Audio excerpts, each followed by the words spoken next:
নমস্কার বন্ধুরা, welcome to SD unique sports. আজকেই কিন্তু উইন্টার ট্রান্সফার উইন্ডো ক্লোজ হয়ে যাচ্ছে ঠিক রাত 12টার সময়। তার আগেই কিন্তু বেশ কিছু বড় বড় ট্রান্সফার আপডেটের খবর বেরিয়ে আসছে, সেই নিয়ে আলোচনা করব। আজ থেকে কিন্তু আবার আইএসএল শুরু হচ্ছে, সেই নিয়ে কথা বলবো। ইস্টবেঙ্গল দল নিয়ে তোমরা সকলেই চিন্তায় রয়েছো, তো সেই জায়গায় কিন্তু একটা বড় সুখবর দেব। তো সেটা শুনলে আশা করি তোমরা খুবই খুশি হবে, তাই ভিডিওটা শুরু থেকে শেষ পর্যন্ত দেখার অনুরোধ করলাম। আর ভিডিও ভালো লাগলে ভিডিওতে সকলে একটা করে লাইক করে 500 লাইকের টার্গেট পূর্ণ করে দিও। আর যারা চ্যানেলে প্রথমবার এসেছো, চ্যানেলটাকে সাবস্ক্রাইব করে পাশের বেল আইকনটাকে অন করে রেখো। আর যারা ফেসবুক পেজ থেকে ভিডিওটা দেখছো, পেজটাকে ফলো করে নিও, তাহলে তোমাদের প্রিয় দলের খেলার সমস্ত আপডেট তোমরা এখানে পেয়ে যাবে। তো চলো আর দেরি না করে ভিডিও শুরু করা যাক। ভিডিও শুরু করার আগে একটু বলে নিই, সাউন্ডের একটু প্রবলেম হতে পারে, কারণ পাশের দিকে গান বাজছে, বিয়ে বাড়ি চলছে, তো সেক্ষেত্রে একটু সাউন্ডের প্রবলেম হতে পারে, একটু অ্যাডজাস্ট করে নিও।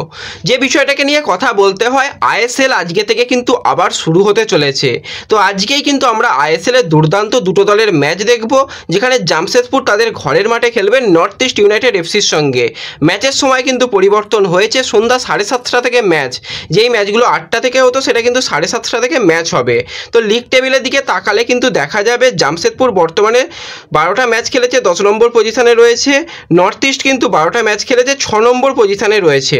তো দুটো দলই কিন্তু চাইবে আজকে জিততে। যেভাবে খালিদের হাতে পড়ার পর জামশেদপুর পুরো বদলে গেছে, সেখান থেকে তারা আজকে কতটা ভালো ফুটবল খেলে সেটা কিন্তু অবশ্যই আমরা দেখব। তো খুব ভালো ম্যাচ হবে। জামশেদপুর যদি আজকে 3 পয়েন্ট পায়, সেক্ষেত্রে কিন্তু জামশেদপুর অনেকটাই পয়েন্ট টেবিলে উন্নতি করে ইস্টবেঙ্গলের উপরে চলে যাবে। বর্তমানে ইস্টবেঙ্গল 10 ম্যাচ থেকে 11 পয়েন্টে নিয়ে রয়েছে। আর অপরদিকে যদি জামশেদপুরও নর্থ ইস্ট যদি আজকে ম্যাচ জিতে নেয়, সেক্ষেত্রে নর্থ ইস্ট কিন্তু এই পয়েন্ট টেবিলে একই জায়গায় থাকবে, কিন্তু 6 নম্বর জায়গাটা তারা একদম বেশ ভালোভাবে পাকাপুক্ত করে নিতে পারবে। তো এই হাই ভোল্টেজ ম্যাচের কিন্তু তোমরা স্কোর লাইন প্রেডিকশান করতে পারো, কোন দল কত গোলে জিততে পারে কমেন্টে জানিও। যাদের কমেন্ট মিলে যাবে তাদের নাম কিন্তু পরবর্তী সময় ভিডিওতে নেওয়া হবে এবং ফেসবুক পেজেও শেয়ার করা হবে। তাই মনে করে কিন্তু এই ম্যাচের স্কোর লাইন প্রেডিকশান তোমরা করতে পারো। এরপর যদি আমরা সরাসরি এবার চলে আসি ট্রান্সফার আপডেটের দিকে, তো প্রথমেই যদি আমরা কথা বলি কেরালা ব্লাস্টার্সকে নিয়ে, তো তোমাদের জানিয়েছিলাম কেরালা কিন্তু বেশ কিছু প্লেয়ারকে লোনে ছাড়তে পারে। তার মধ্যে দুজন ভারতীয় প্লেয়ার, একজন প্লেয়ার হচ্ছে 24 বছর বয়সী লেফট উইঙ্গারের প্লেয়ার ব্রাইস মিরান্ডা। এই প্লেয়ারটা কিন্তু দুর্দান্ত একটা সময় ফুটবল খেলেছিল, আমরা দেখেছিলাম কেরালার জার্সি গায়ে, কিন্তু তারপর খুব একটা ভালো তাকে ছন্দে লাগেনি এবং সেইভাবে গেম টাইমও পায়নি। কিন্তু এই প্লেয়ারটার মধ্যে সত্যি কোয়ালিটি কিছু রয়েছে, খুব ভালো কিন্তু গ্রোথই রয়েছে এই ব্রাইস মিরান্ডার। এর সাথে আরও একজন প্লেয়ারকে নিয়ে কথা বলতে হয়, 25 বছর বয়সী ভারতীয় সেন্টার ফরওয়ার্ডের প্লেয়ার বিদ্যাসাগর সিং। সেও কিন্তু কেরালা দলের সঙ্গে যুক্ত রয়েছে। গেম টাইমের অভাব তারও লক্ষ্য করা গেছে, কিন্তু যেটুকু সুযোগ পেয়েছে সুযোগের সদ্ব্যবহার করতে আমরা দেখেছিলাম, সেটা ডুরান্ড কাপে হ্যাটট্রিকই হোক বা সুপার কাপে ভালো ফুটবলই হোক। তো এই দুটো প্লেয়ার কিন্তু দল ছাড়তে চলেছে, লোন ডিলে কিন্তু পাঞ্জাব এফসিতে যেতে চলেছে। বিদ্যাসাগর একটা সময় ইস্টবেঙ্গলে দুর্দান্ত ফুটবল খেলে গিয়েছিল, তো ইস্টবেঙ্গলের অবশ্যই সেন্টার ফরওয়ার্ডের প্লেয়ারের দরকার ছিল। যদি বিদ্যাসাগরকে লোন ডিলে নিতে পারতো, সেটা ইস্টবেঙ্গলের জন্য ভালো হতো। এবং বিদ্যাসাগরের সঙ্গে কিন্তু এর আগে কার্লেসের বেঙ্গালুরুতে কাজ করার অভিজ্ঞতা রয়েছে, সেক্ষেত্রে একটা বেস্ট অপশান হতো। কিন্তু তারা দুজনেই যেতে চলেছে পাঞ্জাব এফসিতে, এরকমটাই জানা যাচ্ছে। এরপর যদি আমরা সরাসরি চলে আসি একটুখানি নিখিল পূজারীকে নিয়ে, তো তোমাদের কালকেই বলেছিলাম নিখিল পূজারী নিয়ে ফাইনাল আপডেট এলে সবার আগে ফেসবুক পেজে জানিয়ে দেওয়ার চেষ্টা করব। তো কালকে অনেক রাতের দিকে আইএফটিডব্লিউসি তারা কনফার্ম করেছে নিখিল পূজারী শেষ পর্যন্ত সাইন করলো বেঙ্গালুরু এফসিতে। তাকে নেবার ব্যাপারে মুম্বাই সিটি এফসি এবং ইস্টবেঙ্গল শেষ পর্যন্ত চেষ্টা করলেও কিন্তু ডিল ডান কমপ্লিট করে ফেলেছে। সেখানে বেঙ্গালুরু এফসি এবং বেঙ্গালুরু জার্সি গায়েই কিন্তু দীর্ঘমেয়াদী চুক্তিতে সাইন করেছে, কারণ ফ্রি প্লেয়ার হয়ে গিয়েছিল, যে কোনো দলই তাকে সাইন করাতে পারতো। আমি তোমাদের বলেছিলাম ইস্টবেঙ্গলে সে আসতে চাইলেও কিন্তু অন্য একটা দলের বিরাট অফার রয়েছে, সেক্ষেত্রে দীর্ঘমেয়াদী চুক্তি, হাই স্যালারি যেটা বেঙ্গালুরু তাকে দেবে, সেই কারণেই কিন্তু সে বেঙ্গালুরুতে সাইন করলো। ইস্টবেঙ্গলে তার আর ফেরা হলো না। সে নিজে ফিরতে চাইলেও কিন্তু এখন সব ব্যাপারটাই এজেন্টের উপর চলে যায়। এজেন্ট ঠিক করে যে কোন ক্লাবে কে যাবে এবং কোথায় গেলে কীরকম সুবিধা পাবে, সেই কারণেই গেছে বেঙ্গালুরুতে।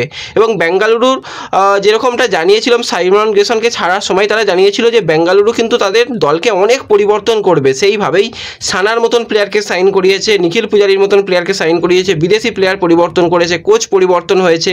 তো আশা করি বেঙ্গালুরু কিন্তু এবার খুব ভালো ফুটবল খেলবে। যেরকমভাবে টক্কর দিতে দেখেছিলাম, সেইভাবেই কিন্তু বেঙ্গালুরু অনেকটাই দলকে গুছিয়ে নিয়েছে। আরও কিন্তু কিছু পরিবর্তন আসতে চলেছে, তারা সেই জিনিসগুলো করে ফেললে আরও বেশি শক্তিশালী হয়ে যেতে পারে। তো দেখা যাক শেষ মুহূর্তে যদি আরও কিছু আপডেট বেরিয়ে আসে তোমাদের অবশ্যই জানিয়ে দেব। এবার হয়তো নিখিল পূজারি যেহেতু বেঙ্গালুরুতে সাইন করে দিয়েছে, অনেকেই হয়তো দুঃখ পাচ্ছ যে নিখিল এলে অনেক কিছু হয়ে যেত।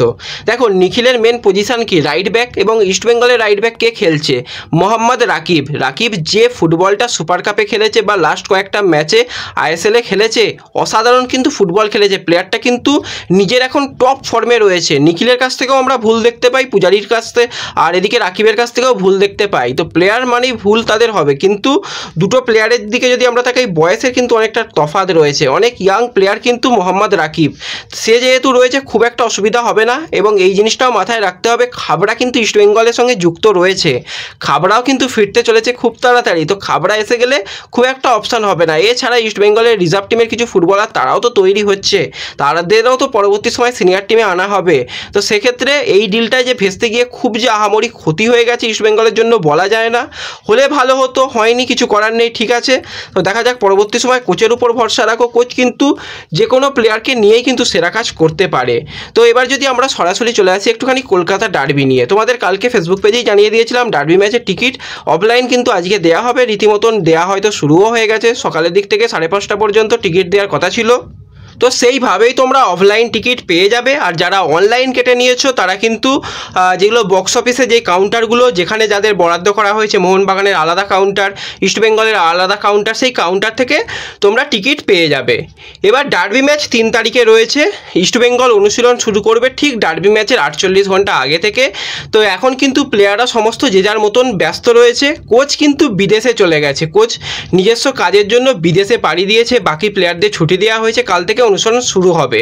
তো ইস্ট বেঙ্গলে কিন্তু একটু সমস্যা হয়ে গেছে বিদেশিদের নিয়ে। বোরজা দল ছেড়ে দিয়েছে, ইয়াগো ফালকে সিলভা সাইন হওয়ার পরও কিন্তু ফিটনেসের কারণে তাকে ইস্ট বেঙ্গল শেষ পর্যন্ত রিজেক্ট করেছে, ডিলটাকে ভেস্তে দিয়েছে। তো সেক্ষেত্রে কোচ বিদেশে যেহেতু পাড়ি দিয়েছে, এর আগেও আমরা দেখেছিলাম জর্ডান এলসে যখন ইনজুরি পায় তখন কোচ বিদেশে গিয়ে নিজে পছন্দ করে হিজাজি মাহের, যে কিন্তু রাজাজি হয়ে উঠেছে, যেভাবে ডিফেন্সকে সামলাচ্ছে, তো সেই রকম একটা দুর্দান্ত প্লেয়ার, যাকে 10 লাখের প্লেয়ার বলা হয়েছিল, একটু লম্বা দেখে প্লেয়ার নিয়ে আসা হয়েছে 10 লাখের, সে কিন্তু মানে সুপার কাপে বেস্ট ডিফেন্ডার হয়েছে। তো সেই রকম মানের একজন প্লেয়ারকে কোচ নিজে পছন্দ করে এনেছিল এবং নিজে গিয়ে বিদেশ থেকে পছন্দ করে সাইন কমপ্লিট করে এনেছিল। সেক্ষেত্রে কোচ কিন্তু আবারও বিদেশে গেছে, আমরা আশা করি আবারও কিন্তু কোচ একজন দুর্দান্ত মানের প্লেয়ারকে নিয়ে আসবে এবং সে কিন্তু পরবর্তী সময় ইস্টবেঙ্গলের সম্পদ হবে। তো একটু ভরসা রাখো, একটু সময় দাও। আজকে রাতের মধ্যে যদি এই বিষয় নিয়ে কোনো রকম আপডেট জানতে পারি তোমাদের জানিয়ে দেব। তো রাতের ভিডিও যেটা 10টার সময় রাতের দিকে দেওয়ার চেষ্টা করব, সেখানে জানিয়ে দেওয়ার চেষ্টা করব। এবং কালকে রাতের দিকে নাকি একটা জিনিস প্রচণ্ড পরিমাণে ভাইরাল হয়েছে, সিভেরিও টোরো, সে ইস্টবেঙ্গলকে থ্যাংক ইউ জানিয়ে দিয়েছে। সেটা তার ইনস্টাগ্রামই বলো বা টুইটারই বলো। আমি সেই মুহূর্তে অনলাইন ছিলাম না, অত রাত্রে অনলাইন থাকা সম্ভব নয়, আমি ঘুমিয়ে গিয়েছিলাম। কিন্তু সমস্ত জায়গা থেকে তোমরা নিজেরা আমাকে প্রচুর স্ক্রিনশট আমার কাছে এসেছে। এছাড়া যেই জায়গা থেকে IFTWCর কিছু একটা জায়গা থেকে আমি আপডেট কিছু পাই, সেখান থেকেও দেখলাম সেম জিনিসই রিপোর্ট করা হয়েছে। তো সেক্ষেত্রে হয়তো জিনিসটা হয়েছে, কিন্তু পরবর্তী সময় আমি যেটা চেক করে দেখলাম যে সেই পোস্টগুলো ডিলিট করে দেওয়া হয়েছে। এবার যদি সিবেরিওকে ছেড়ে দেয় তো ছেড়ে দেবে, কোনো রকম অসুবিধা নেই, তাহলে কিন্তু নতুন স্ট্রাইকার আসতে পারে। এবং যতটা আজকে বাংলা বেশ কিছু সংবাদ মাধ্যম থেকেও জানা যাচ্ছে, নতুন স্ট্রাইকার কিন্তু ইস্টবেঙ্গলে আসতে চলেছে।